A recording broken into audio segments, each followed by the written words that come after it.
நம்முடைய மார்க்கத்தில் ராகம் என்பது கூடாது என்பதல்ல. அதே நேரத்தில் சினிமா பாட்டுகளில் கூட நாகரிகமான மெட்டுக்கள் இருக்கிறது, அது பிரச்சனை இல்ல. இந்த மெட்டு சினிமா வந்து பிடிச்சி அதனால கூட சொல்ல முடியாது. நமக்கு ராகம் போடுவது, குர்ஆன் ஓதுவதே பாப்பீங்கல்ல, அது ஒரு வகையான ராகமா தான் இருக்கும். காரிகள் ஓதுறதெல்லாம் பாக்குறீங்கல்ல, அது ஒரு வகையான ராகத்தோட ஓதுவாங்க. இது இன்னொரு ஆள்னா உடனே வந்துட்டாங்க, முஸ்லீமுடைய பாட்டுல போடணுமா இல்லையா, ஏஆர் ரஹ்மான் பாட்டுல போடுங்கப்பா. அதுக்கு ஒரு ஆள் வந்துட்டாங்க, ஏஆர் ரஹ்மான் பாட்டுல இருந்து எடுத்துருக்காங்க பாருங்க.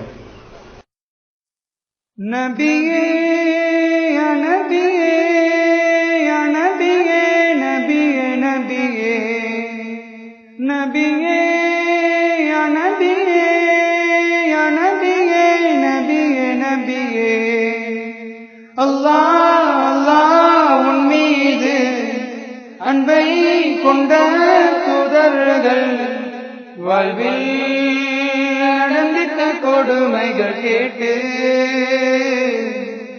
கண்கள் கலங்குது தியாகத்தை கண்டு. அல்லாஹ் அல்லாஹ் உன் மீது அன்பை கொண்ட தூதர்கள். அன்பே அன்பே கொல்லாதே, ஏன்டா இப்படி இஸ்லாத்தை கொள்ற? இதுதான் இஸ்லாமா? அதே நேரத்தில் சினிமா பாட்டுகளில் கூட நாகரிகமான மெட்டுக்கள் இருக்கிறது, அது பிரச்சனை. ஏன்னா எதிலுமே நம்ம நடுநிலையா போகணும், ராகமே கூடாதுன்னு சொல்லக்கூடாது. இதெல்லாம் நீ உட்கார்ந்துட்டு பள்ளிவாசல்ல வாசிப்பீர்களே, ஆனால் அல்லாஹ்வுடைய அச்சம் ஊட்டெடுத்து ஊருமா, பெருக்கெடுத்து ஓடுமா?